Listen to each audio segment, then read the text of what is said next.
You guys see the reports yesterday that Sean McVay is up in the air about whether to come back or not?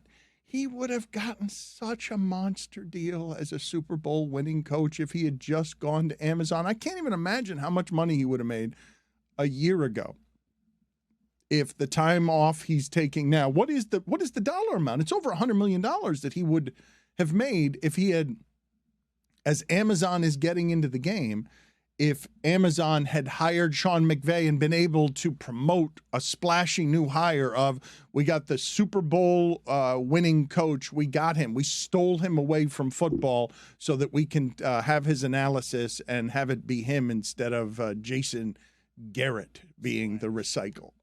But the report from Andrew Marchand of the New York Post was that Amazon were prepared to offer as much as $100 million over 5 years to have McVay in their broadcast booth next to Al Michaels. And now he thinks about going away. Like, he must have been, if he's thinking about doing this now, he must have been in some sort of state like that before. I wonder, as all those guys struggled, Aaron Donald and everyone else talked about whether or not they might retire, I wonder if he felt obligated to come back because they were running it back. But there was talk at the time that he was tempted by that offer, and I would have... It wasn't just tempted by that offer. It was tempted by a need to, get away from the game for a little bit. He just got married. At that time, he was about to get married, and that rumor had been out about Sean McVay even for a couple years prior, that he might move into broadcasting. So the report that came out Sunday was just more of the same. And this season obviously didn't go well for Los Angeles. He probably had some regret over the decision he did make. And I still think that money will be available to him. There really isn't an open slot, but you can add to booths. You can become a 3-man. It's not like Amazon has a working budget that they're gonna stick to. I'm looking at it not just as money lost, though. I'm looking at shine and sheen lost as the game evolves, and now he didn't lose any. There are other. He didn't lose any. Like, if once he steps away and he decides to come back, he will have the prime job available to him. The reason I bring it up is because these other coaches can replicate what it is that he does. He was the only one at the time. He would have been going away at a time that Shanahan was 4-12 or whatever because his team was broken. He would have been going away he was the front horse on all of these coaches. And now as you get the Walton family, the Walmart family fighting over Sean Payton or Jim Harbaugh or the sexy new thing. Right, look at the coaches that they're fighting over. Sean McVay is a lot Sean closer. McVay will have his day again if he wants it. His success in that sport. I agree that he'll have his day again. I'm talking about the difference between having your day when you haven't had what we just witnessed, which is, oh, that's interesting. Other people in the sport with young talent and young scheming, other young people in the sport are able to They're all recreate. from his tree.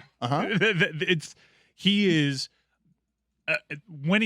if he becomes available to other NFL openings, he will set a new watermark when it comes to salary. He lost zero shine from this season.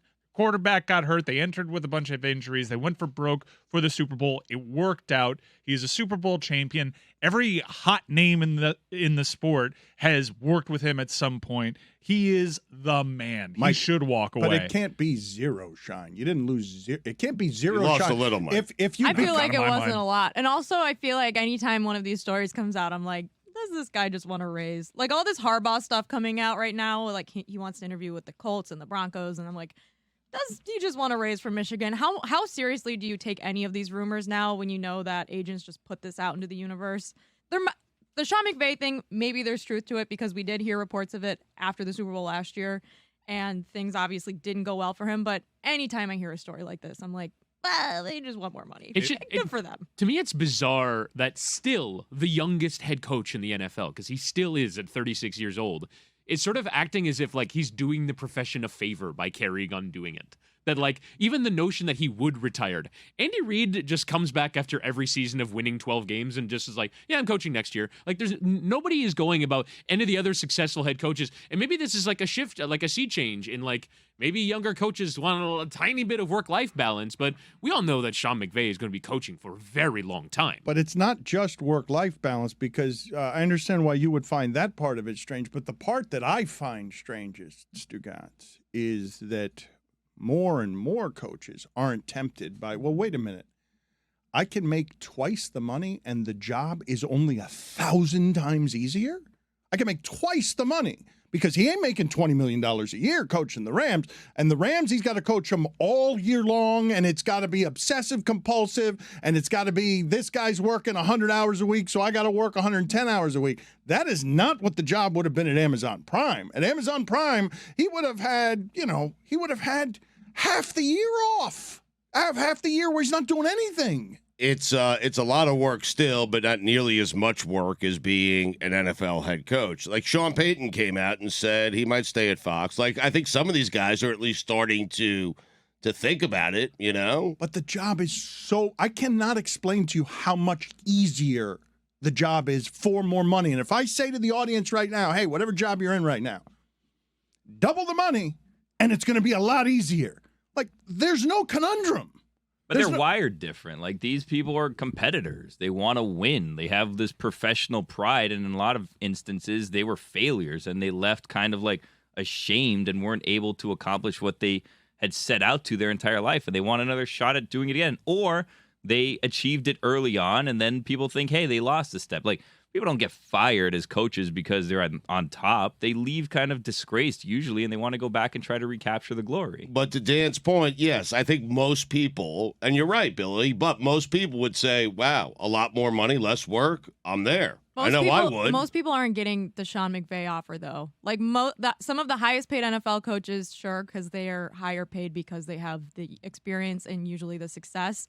But, like, the other young coaches in the NFL aren't going to get that same offer. Like, Kevin Stefanski and Arthur Smith, like, they're not getting that same job offer. It's Sean McVay because he took his team to 2 Super Bowls and won one and became, like, the NFL head coach wonderkins. You would think that would make it easier for him to walk away because he's been to 2, he's won 1. But I guess to Billy's point, there's an addiction to this job. It defines them. It's who they are, He should do it now because he's going to get uglier. I mean, we saw with Cliff Kingsbury, if we're going to be honest with you. Yeah. I wouldn't put Cliff Kingsbury on TV right now. You know what I mean? Like maybe on ACC Network or something. He's 3 months in Cabo away from looking like Cliff Kingsbury again. Really? Yeah. I think it's the job. It's 3 months in Cabo or 3 months, from seeing Dr. Lenny Hochstein or something. Lenny Hochstein.